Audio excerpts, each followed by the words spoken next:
الحمد لله رب العالمين والصلاة والسلام على أشرف الأنبياء والمرسلين أما بعد فأعوذ بالله من الشيطان الرجيم بسم الله الرحمن الرحيم رب اشرح لي صدري ويسر لي أمري واحلل عقدة من لساني يفقهوا قولي رب زدنا علما اللهم انفعنا بما علمتنا وعلمنا ما ينفعنا وزدنا علما اللہ اکبر اللہ اکبر اللہ اکبر لا الہ الا اللہ اللہ اکبر وللہ الحمد۔ شکر الحمدللہ اس رب کا جس نے ہمیں اتنی نعمتیں عطا فرمائی ہیں جن کو ہم گن بھی نہیں سکتے۔ بعض دفعہ ہم اپنے مسئلوں میں پریشانیوں میں اس قدر الجھ جاتے ہیں کہ شکر کے جذبات کہیں دب جاتے ہیں اور زبان اور رویے شکر سے خالی ہو جاتے ہیں۔ مگر جتنے بھی مسئلے ہمارے پاس ہوں، جتنی مرضی پریشانیاں ہوں، 3 سوالوں کا جواب آج آپ مجھے دیں گے۔ یہ بتائیے کہ کیا آپ نے آج صبح اس حال میں کی ہے کہ آپ اپنے گھر میں چین کے ساتھ ہیں، امن کے ساتھ ہیں، کوئی آپ کو خطرہ نہیں ہے، کوئی اوپر سے اللہ تعالیٰ معاف فرمائے بم نہیں گر رہا ہے، کوئی چور ڈاکو نہیں آ رہے، کوئی ایسی کوئی کہیں سے حملہ نہیں ہو رہا، آپ امن سے ہیں اپنے گھر میں۔ دوسرا سوال میرا آپ سے یہ ہے کہ جسمانی لحاظ سے آپ تندرست ہیں، اور تیسرا سوال میرا آپ سے یہ ہے کہ آج کے دن کی روزی آپ کے پاس موجود ہے۔ اگر ان سب سوالوں کے جواب ہاں میں ہیں تو آپ کے نبی نے فرمایا ہے کہ آپ ایسے ہیں جیسے آپ کے لیے دنیا کی ساری نعمتیں جمع ہو گئی، یعنی آپ دنیا کے خوش قسمت لوگوں میں سے ہیں۔ جس کے پاس بھی یہ نعمتیں ہوں وہ سمجھ لے ساری بھلائی پا گیا، سب نعمتیں اس کو مل گئیں، اور نعمتوں کا تقاضا یہ ہے کہ شکر ادا کیا جائے۔ اللہ تعالیٰ قرآن پاک میں گلہ فرماتے ہیں، ان الانسان لربہ لکنود، انسان بڑا ہی ناشکرا ہے،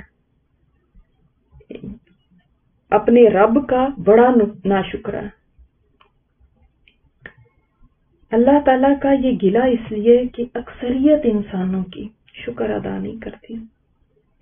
ہم دوسروں سے تو شکریہ ایکسپیکٹ کرتے ہیں کہ ہم کسی کے لیے تھوڑا سا بھی کام کریں تو اس کو ہمیں شکریہ ادا کرنا چاہیے، اور فلاں نے پلٹ کے دیکھو شکریہ بھی نہیں کہا، میں نے اس کا اتنا کام کیا تھا۔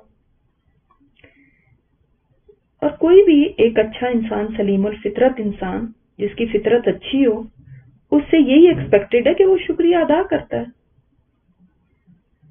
تو اپنے لیے ہم یہ چاہتے ہیں، لیکن ہمارے خود کے رویے کیا ہیں اس رب کی طرف جس نے ہمیں اس قدر نعمتیں عطا فرمائی ہیں کہ ہم ان کا شمار نہیں کر سکتے۔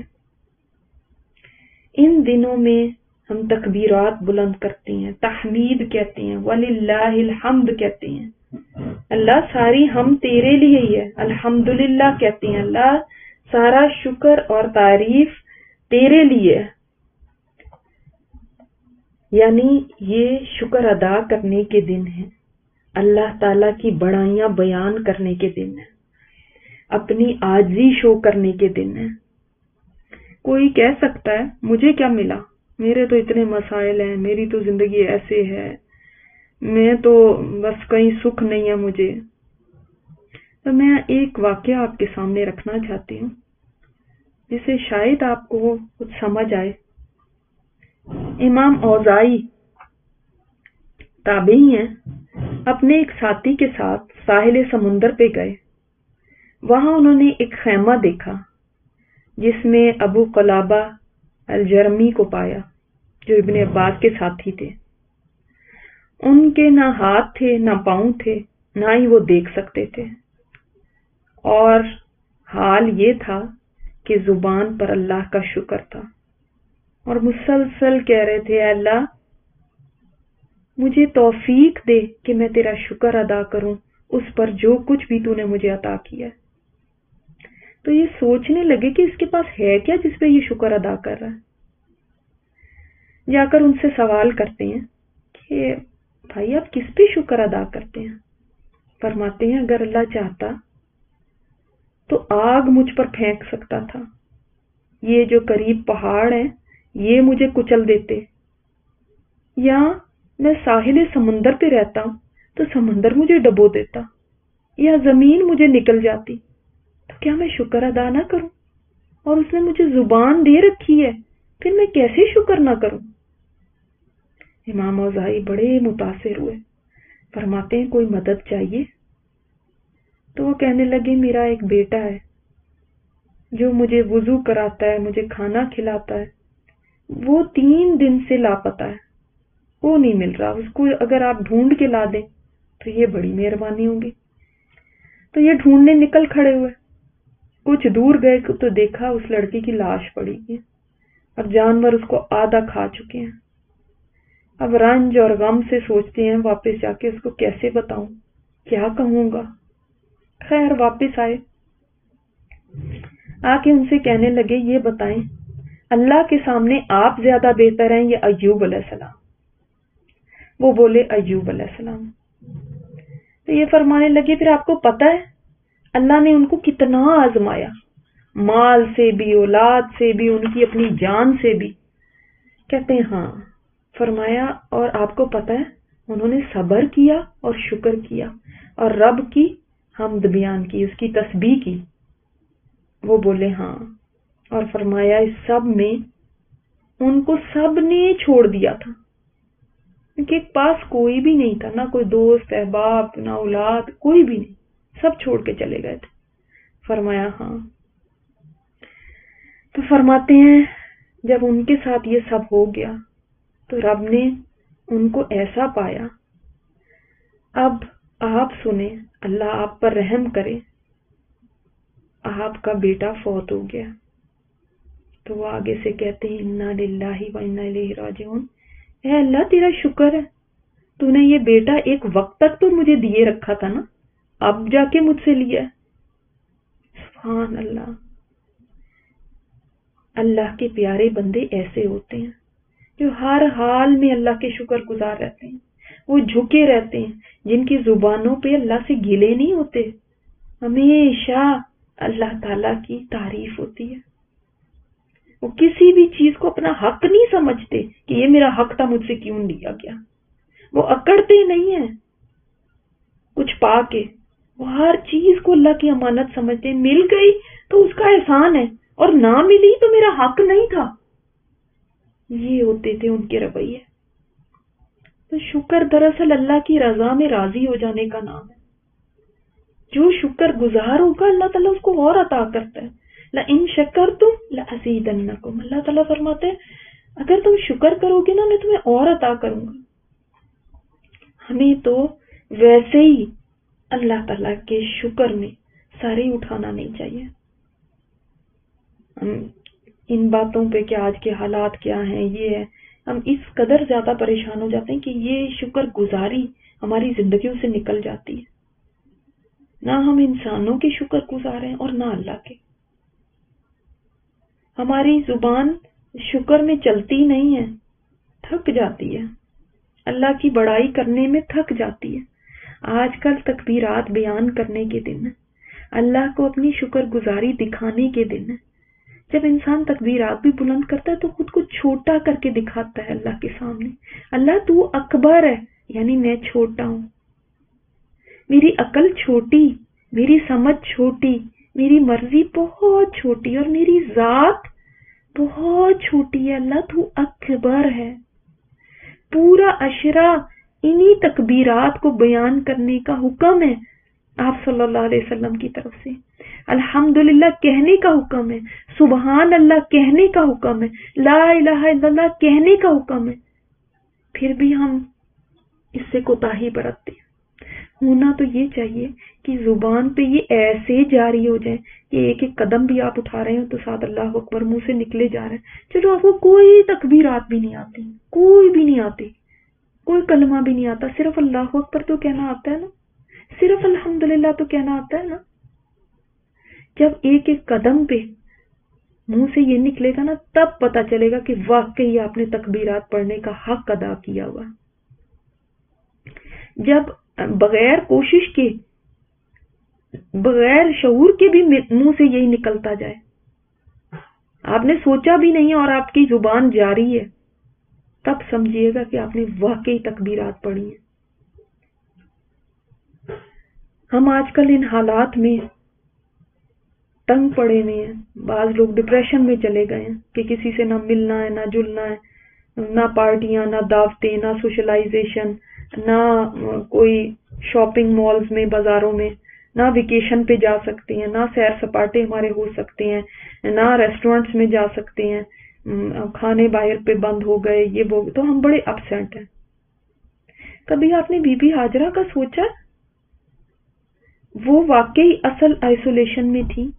اتنا چھوٹا سا بچہ جس سے بات کر کے بھی اپنا دل ہلکا نہیں کر سکتی تھی، اور تنے تنہا اس بیابان میں کبھی آپ نے ان کی وہ جو جس حالات سے گزری ہوں گی کبھی سوچا؟ سوچے 90 برس کی عمر میں ابراہیم علیہ السلام کو اللہ تعالیٰ نے یہ بچہ نوازا تھا، اور حکم کیا ہوتا ہے؟ بیوی اور بچے کو لے کر جاؤ. کہاں لے کے جاؤں یا اللہ؟ حکم ہوا جبرائیل علیہ السلام راستہ دکھائیں گے. لے کے نکل کھڑے ہوئے.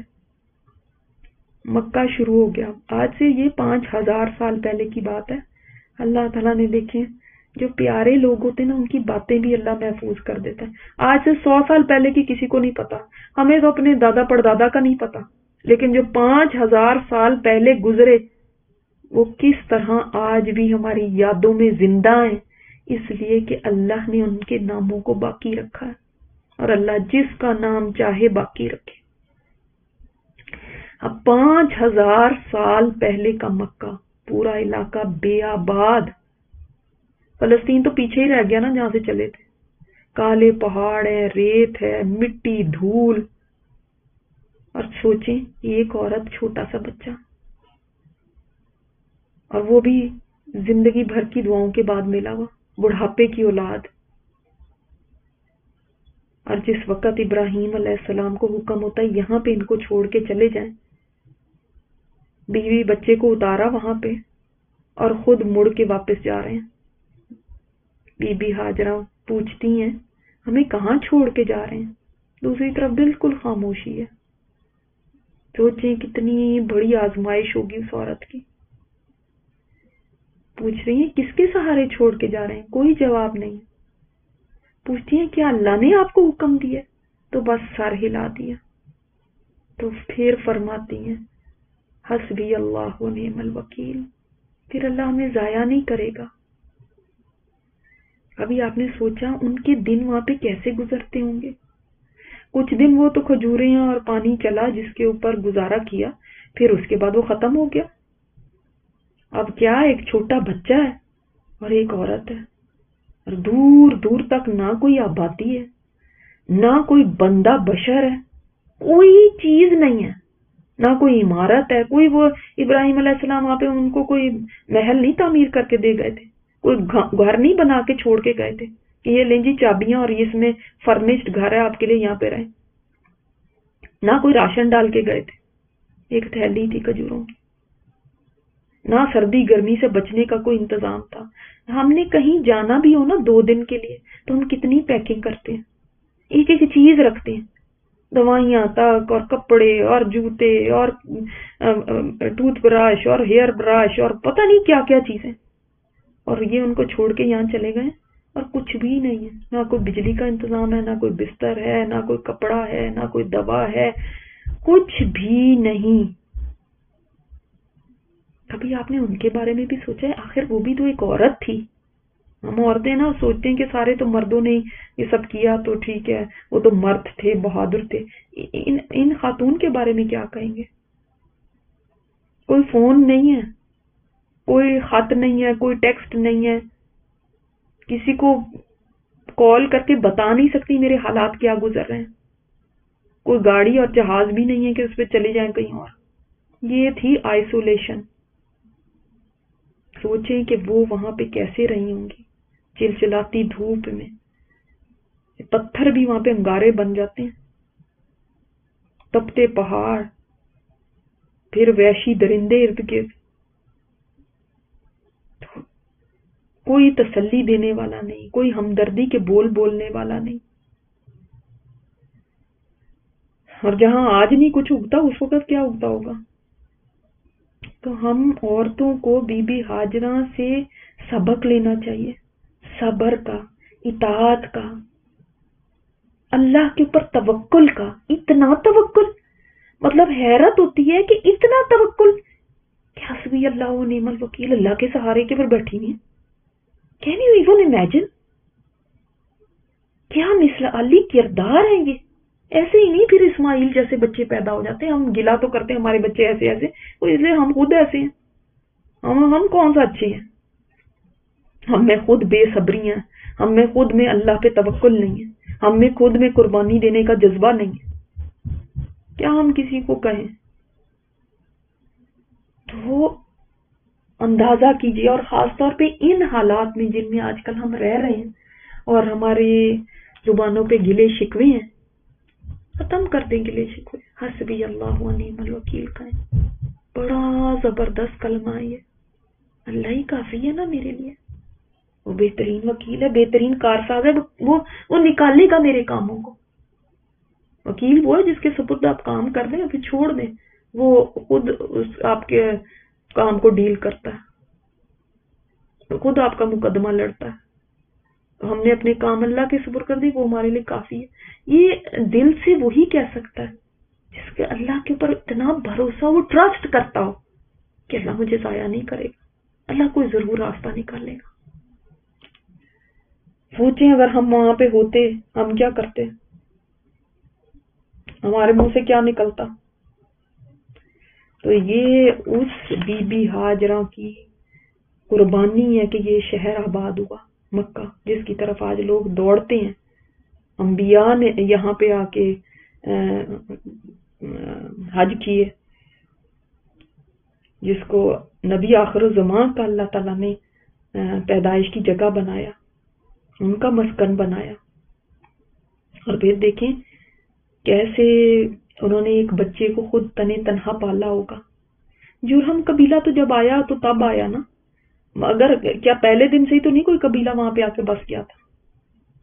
اس وقت تو کچھ ان کو کیا اپنے فیوچر میں نظر آ رہا ہوگا کہ کیا ہوگا، سوائے اللہ کے بھروسے کے کچھ even think of some thing کہ یہ ہو جائے گا یا وہ ہو جائے گا، کہ کیا وہاں پہ کیا وہ ایکسپیکٹ کر سکتی تھی، یہاں پہ کیا ہوگا، کیا فیوچر دیکھتی ہوں گی وہ. انسان کی سوچ بھی ختم ہو جاتی ہے، یہ کہوں تو کہوں کیا. لیکن دیکھیں صرف اللہ کے بھروسے کے پاس کوئی وہ راستہ نکالے گا ہی، وہ ہے نا، وہ کافی ہے. اللہ اکبر. کتنا بڑا اللہ تعالیٰ نے ایک عورت کو یہ اعزاز دیا، پھر کہ اس کی قربانی سے یہ شہر بسا. تو ایسے ہی نہیں، دیکھیں مقام اور مرتبے ملتے ہیں، اس کے لیے قربانیاں دینی پڑتی ہیں. ان کی تو زندگیاں ہی دیکھیں تو انسان حیران ہو جاتا ہے کہ وہ کیسے لوگ تھے. ان کی وفاؤں کو تولیں، کوئی ترازو نہیں تول سکتا ان کی وفاؤں کو، اور ہماری تو جفاؤں کو تولیں تو تب بھی کوئی ترازو نہیں تول سکتا. اور بی بی ہاجرہ کی قربانی دیکھیں اور آج دیکھیں میں نے کیا قربانی دی ہے. چند $100 قربانی کے جانور کے لیے خرچ کر کے سوچا یہی کافی ہے. اصل میں تو ہم قربانی کی جسٹ ہی نہیں سمجھے نا. مسلمان تو جانور کا خون بہا کے اصل میں اللہ تعالیٰ سے عہد کر رہا ہوتا ہے، اور وہ وفاداری کا اعلان کرتا ہے کہ میں اللہ تیرا وفادار ہوں، تیرا اطاعت گزار ہوں، میں خود کو تیرے سپرد کرتا ہوں. اللہ تو نے ایک جانور کو قربان کرنے کا حکم دیا ہے نا، میں تیرے لیے جانور کی قربانی دیتا ہوں. اے اللہ تو کچھ اور بھی مانگتا نا تو میں نے وہ بھی قربان کر دینا تھا. تو میرے سے وقت مانگے، تو میرے سے میری صلاحیتیں مانگے، میری زندگی مانگے، میری جوانی مانگے، میرا مال مانگے، کچھ بھی مانگے، اللہ حاضر ہے، میری گردن بھی تیرے لیے حاضر ہے۔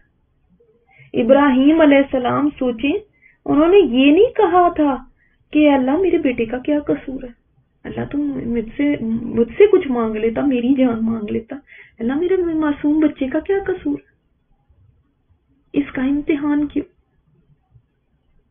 دیکھیں کوئی چور چرا نہیں۔ تو یہ جو ہم قربانی کرتے ہیں نا، یہ محض گوشت اور خون کی قربانی، اس کو یہ نہیں سمجھے، اس کے پیچھے کیا ایک داستان ہے محبت کی، اپنی جان اللہ کے لیے قربان کرنے کی، اپنی اولاد اللہ کے لیے قربان کرنے کی، اور اپنا سب کچھ تن من دھن سب اللہ کے آگے قربان کر دینے کی۔ تو وہ ابراہیم اپنے بیٹے کوئی قربان نہیں کرنے جا رہے تھے، اپنے جگر کے ٹکڑے کوئی قربان نہیں کرنے جا رہے تھے، اپنی محبت کو قربان کرنے جا رہے تھے، اپنے جذبے کو قربان کرنے جا رہے تھے۔ تو جب انسان قربانی کرے نا تو اپنے اندر بھی یہ جذبات رکھے فدا ہو جانے کے، کہ دل فدا ہو جائے اللہ کے آگے، جذبے قربان ہو جائیں اللہ کے آگے۔ یہ تو عملی صورت ہے نا کہ جانور قربان کر رہے ہیں، لیکن دل میں تو ایک جذبہ ہونا چاہیے، اس کے پیچھے ایک جذبہ ہونا چاہیے۔ اور اگر یہ جذبات نہیں ہے نا، یہ ارادے نہیں ہیں کہ اللہ تو کچھ بھی چاہے میں قربان کرنے کو تیار، میری کیا حیثیت اور میری چیزوں کی اور میری آرزوؤں کی اور میری ڈریمز کی اور میری خواہشات کی اور میرے اولاد کی یا میری کسی بھی چیز کی، یا اللہ کوئی حیثیت نہیں ہے، سب تیرے آگے قربان ہے، میں تیری اطاعت گزار ہوں۔ یہ عزم نہیں ہے، یہ حوصلہ نہیں ہے، تو جانور کا خون بہانا اور گوشت تقسیم کرنا یہ تو صرف ایک ریچول ہی رہ جاتا ہے، پھر ایک رسم رہ جاتی ہے اور کچھ نہیں، ایک تقریب ہے جو ہم ہر سال مناتے ہیں اور گوشت سے مزہ اٹھاتے ہیں۔ تو اللہ تعالیٰ کو ان جانوروں کی تھوڑی ضرورت ہے، نہ اللہ کو ان کی خون کی ضرورت ہے، نہ ان جانوروں کی ضرورت ہے، کسی کی نہیں ضرورت۔ اللہ تعالیٰ تو خود سورہ حج میں فرماتا ہے لَن يَنَالَ اللَّهُ لُحُومُهُمَا